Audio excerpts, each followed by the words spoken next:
ラーメンフィールオープン20分前、渡辺店主は4種類の麺の製麺を終え、営業前の最終ルーティーンに入っていた。営業前に試食するのは塩ラーメン。この距離からでも感じる力強い香り。ラーメン職人が試食している前後は絶対に話しかけない。それは我々のルールだったが、それ以前に我々は言葉を失っていた。このラーメンは言葉で表現のしようがない。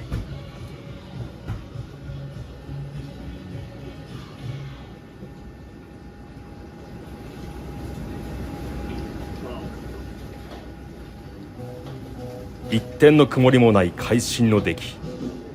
いや、それ以上とも取れる渡辺店主のリアクション。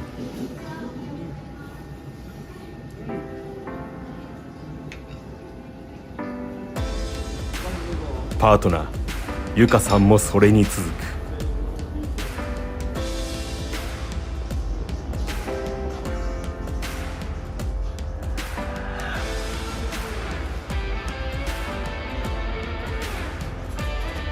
オープン10分前、 NBA シカゴブルズの黄金期を支えた入場曲が流れ、緊張感が一気に高まる。この日は近所に住んでいるという料理人波平隆一さんがサポートに入り、ラーメンフィールの営業がいよいよ始まる。この日も全時間帯の席が予約で埋まっていた。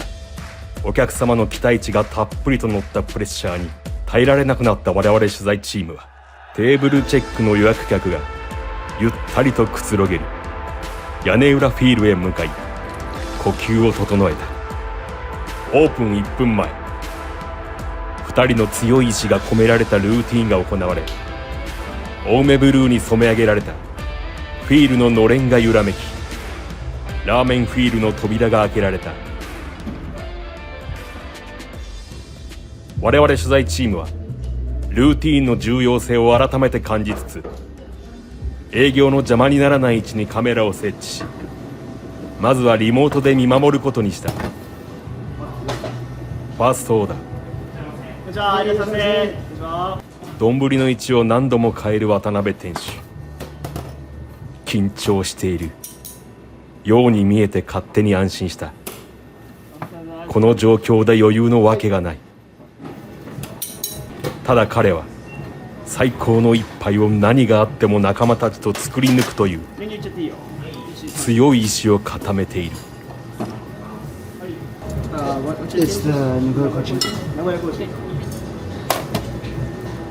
英語と日本語が飛び交うラーメンフィールの厨房。ベストのタイミングにメンバー全員がこだわり、動いているのが伝わってくる。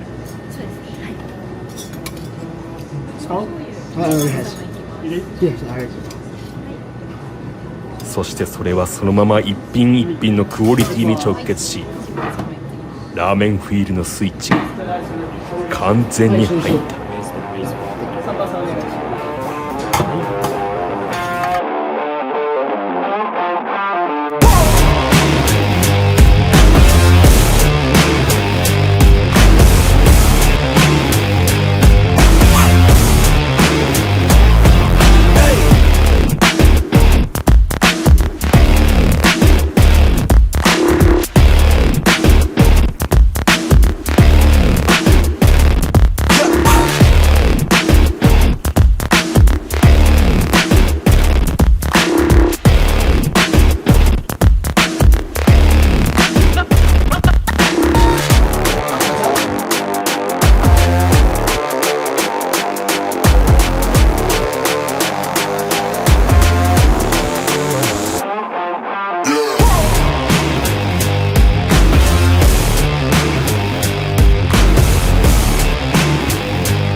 渡辺店主は最終組のオーダーを調理し終えると翌日のスープの仕込みに入る。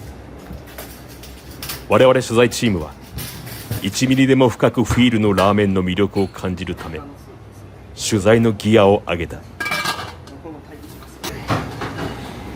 つも椎茸なんですけど、ちょっと今日は乾燥した舞茸入れてみます。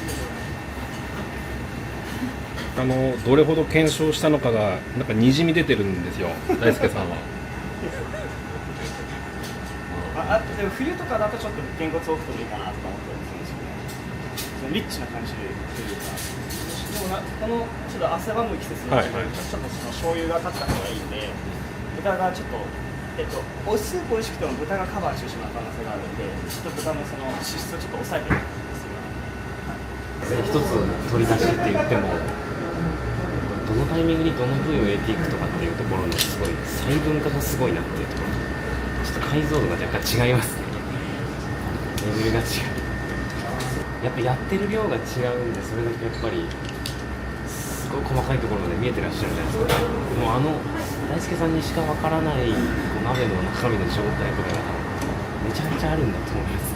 この日の最終組は顔見知りの常連様たちということもあり、ラーメン談義に花を咲かせる渡辺店主。そこにスーッと現れ何かを伝えるゆかさん。このある意味フィールの全てを象徴しているショットを撮れたのは我々この日の最大のファインプレー。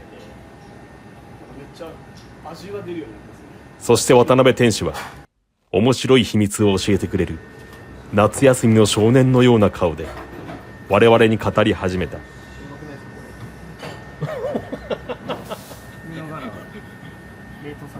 れ動けやん。これ乾燥させてるんですよね。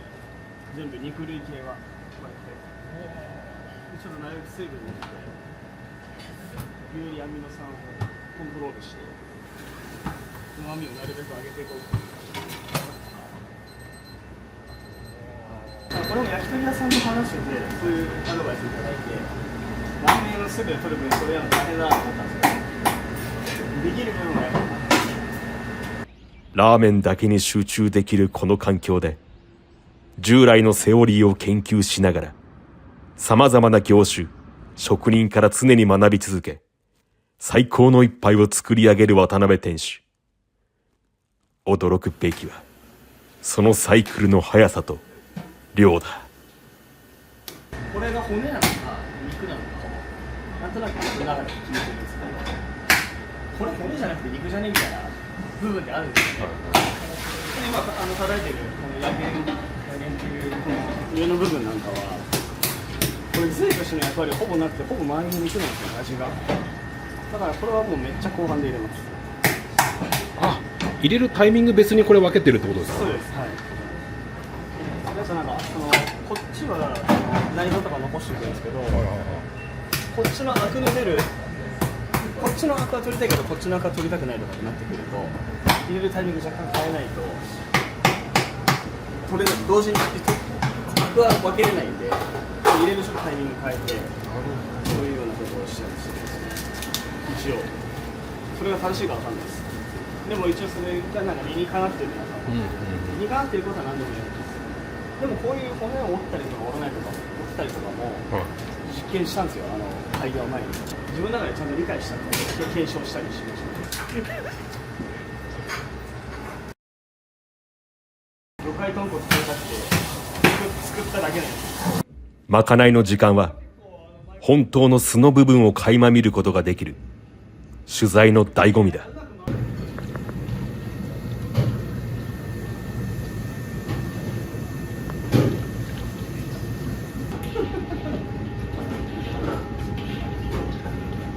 めっ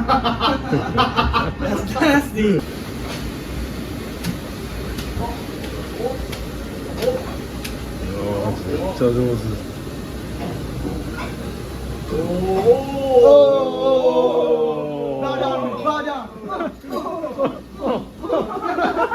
食べたくなるんですよね。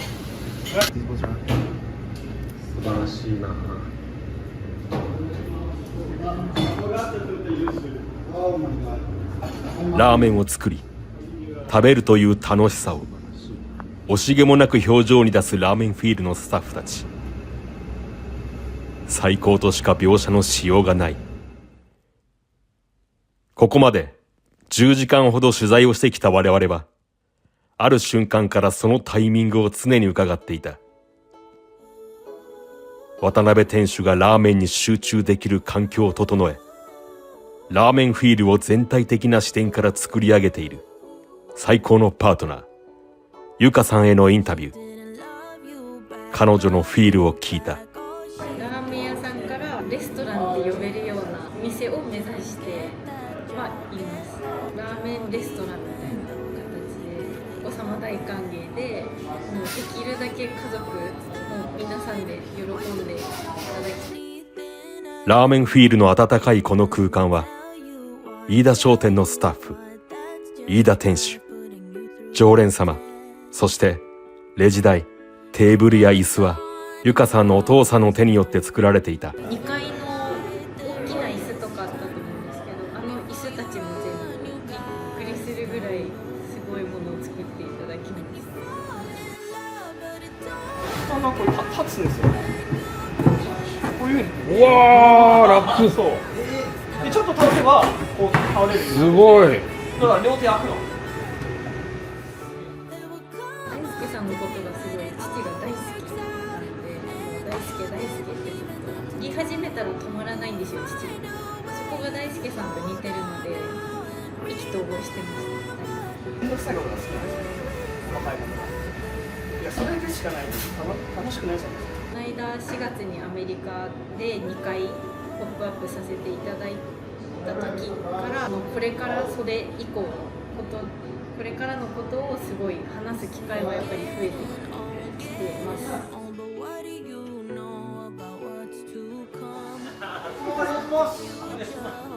歩いていくんですか？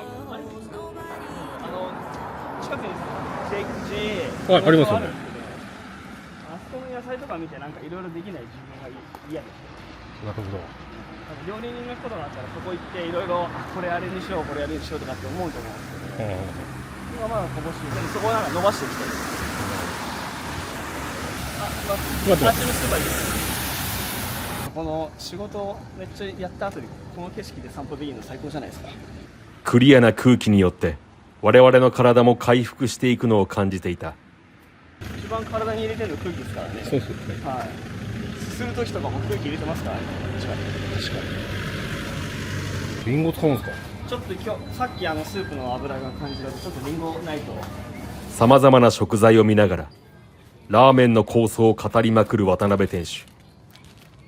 きっと彼は夢の中でもラーメンのことを考えているに違いない。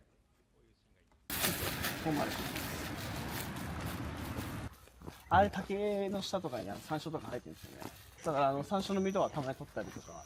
山椒の花ってめちゃくちゃ高級食材なんですけど、は本当1週間ぐらいの間しか取れないんですけど、裏山がうちのお客さんの持ってる山なんで、それ許可得てまかないとかで塩ラーメンとかバーンって入れて。うわ、絶対うまいですね。はい。い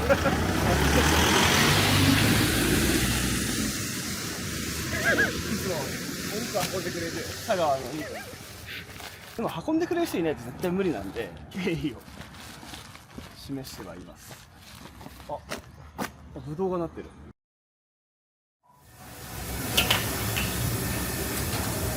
リンゴ入れます。今入れないと。ああ、じゃあもうぴったりの。やばい。あ、どうした。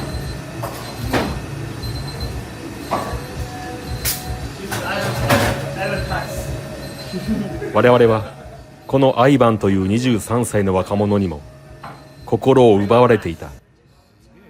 その技術、メンタリティ、人柄、魅力があふれている。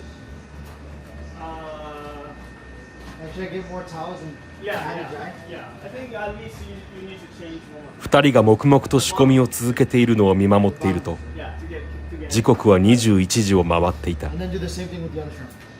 ここで渡辺店主は最も繊細な仕込みに入った。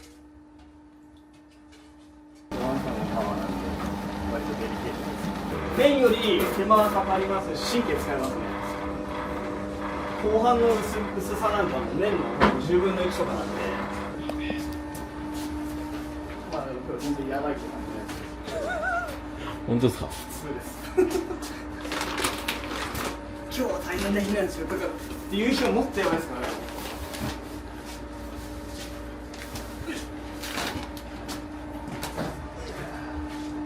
そしてここでアイバンさんのこれまでの修行先について聞くことができた。6つあるタスクを同時にやらないと20ぐらいあるから終わんないんですよ。なるほど。だからやっぱ勝手にそういうのについてくるんですよね、技術が。それを自分に貸したいんですよ。料理人の人だから肩を並べたいんですよ、本当は。だからやばいと思ってるんですよね。全然満足してないです。クリエイティブに関してはもいや本当そううです。やりまくるしかないんで、なんか快適なことが快適なんですよ。快適にいることが怖いですね。長期的なことがさ不安で寝れないです。だから仕込みとかが多くて大変だなと思うんですけど、それをやれていること自体がもうありがたいんで、それでいてなおかつお金いただいて生活できるっていう、こんないい仕事ないです。自分だったら頑張れるかもしれないからこれやりたいっていうのがありますよね。今の自分ができてないことがまだまだいっぱいあると思うんで、でもそれをやるためにやっぱ日々の積み重ねしかないとも思うんですよね、同時に。取材の終わりの時間が近づいていた。もう何も頭に思い浮かばないほど我々の疲労は限界に来ていた。しかし彼を見ると最後の力が湧いてきた。でも親方は覚えてないですけど、つけ麺博4日間ぐらい入らせてもらったんですよね。片付けまで行ったんですよ、掃除しに。その時になんかみんな商店のスタッフさんも親方も気がついてブースを掃除してるの見て、それ見てたらもう言ってもらった時は自分もやるみたいな。最後テントの裏でチラッと地図に向いて確かに色は作るかもなって言われたことがあるんですよ。親方覚えてないらしいですよ。でも親方そういうの言ったんですよ。お前いいなの作るかもなって言ってくれたの言葉ってめっちゃずっとなんか響いてたんですよ。まあその後コテパにやられるんですけど生意気だったんで大輔にしかできないことをやり始めてる。それが自信につながってるなっていうのは感じますよね。だからそこを自分がどうやってコントロールしていくのか、これからそれがすごく大事になってくると思う。回数やればやるほど嬉しくなるっていうのはなくなって分かってるんで、やるべき少ないで何回もやるんですよ。この日最後の電車の光を見ながら我々取材チームは真っ白になっていた。今日見たものは一体何だったのか。頭の中に浮かんできたのは長崎からのお客様の顔と言葉だった。長崎から梅が出てきました。小麦の香りがめちゃくちゃしてたんで美味しかったです。ラストスープも全部飲んでしまいました。そしてもう一つ、青い目をした彼が我々以上にラーメンを愛していたこと。ふっちゃんはいいです。めっちゃ美味しい。元気いっぱい。何にしても我々はまたここに来なければならない。また全く違うフィールを感じるために。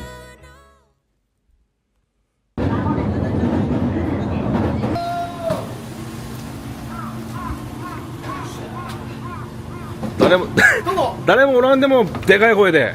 はい、これですよ。おはようございます。これがうちのスタイル。寸胴です。うわ、でかっ。でかずんど。これをね、これ便利らしかね。これね。もう私もう年重ねてきましたんで、腰も悪くなってきましたので、こいつひねればスープがジャー、お風呂のようにジャー、こんだけ詰まったスープが一瞬で取れます。これいわゆるこう店裏から今入っちゃいましたけど。そう、店裏からですね、なかなかないですよ。うわ。田妻店、今日はお休みの日でございます。今日お休みでございます。うわー、焦げなポップは誰が作れるところ一番いい。これもね。ここはもううちの副店長リーダーがやってくれて。かわいいか。かわいいか。